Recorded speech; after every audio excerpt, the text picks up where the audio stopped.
Haharangin ng ombudsman ang posibilidad na gawing testigo ng gobyerno o state witness si Janet Lim Napoles. Kaugnayan ng umano'y pork barrel scam.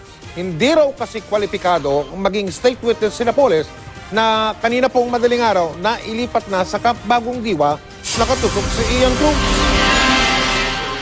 Kung para kay Justice Secretary Vitaliano Aguirre II, pwede pang tumayong state witness si Janet Lim Napoles na pangunahing akusado sa mga plunder case dahil sa pork barrel issue. Sa legal na paningin daw ni Ombudsman Conchita Carpio Morales, hindi kwalipikado ang tinaguriang pork barrel queen na maging state witness. Kaya gagawin daw nila ang lahat para harangin ito. As far as the prosecution is concerned, she is one of the principal malefactors, alleged malefactors. So certainly the Office of the Prosecutors will block any attempt to make her a state witness. Sabi ni Secretary Aguirre na balak nilang buksang muli ang investigasyon sa pork barrel scam, ilan lang daw kasi ang nakasuhan at nakulong mula sa mahabang listahan na binigay noon ni Napoles.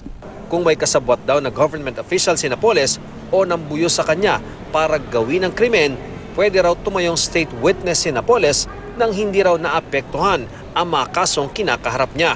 Pero sabi ng ombudsman, di raw sila saklaw ng findings ng Department of Justice. We don't find her to be a candidate for being a state witness. We will have the last say on whether or not we will recommend her to be a state witness. Pinawalang sala ng Court of Appeal si Napoles sa kasong serious illegal detention na inihain ng tauhan at kamag-anak na si Ben Horluy. Kaya hiniling agad ni Napoles sa mga korte ng Sandigan Bayan na ilipat na siya sa National Bureau of Investigation dahil daw sa banta sa buhay niya. Pero dahil nakabinbin pa ang mga kaso niya sa pork barrel, sa Taguig City Jail Female Dormitory sa Camp Bagong Diwa siya kinumit. Madaling araw nang dalhin dito si Napoles mula sa Correctional Institution for Women sa Mandaluyong, sakay ng ambulansya. Napapalibutan ng security ang kanyang sasakyan. Bandang alas 4:30 na madaling araw, nakarating si Napoles sa Camp Bagong Diwa.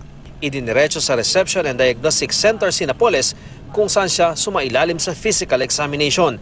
Dumaan din siya sa booking procedure at ipinabatid sa kanya ang mga patakaran ng BJMP. Ayon sa BJMP, nakadetain na sa regular na kulungan si Janet Lim Napoles pero hindi raw sila magkasama sa isang selda ng kapwa akusado sa pork barrel scam na si Attorney Gigi Reyes. Ian Cruz, nakatutok, 24 oras. Samantala, sinabi naman ni Justice Secretary Vitaliano Aguirre II na may karapatan ng sinuman na gawin ng kahit ano basta't hindi ito labag sa batas. Dahil may eksklusibong karapatan daw ang DOJ na ilagay ang isang testigo sa Witness Protection Program. Gagawin daw nila ito kung kinakailangan.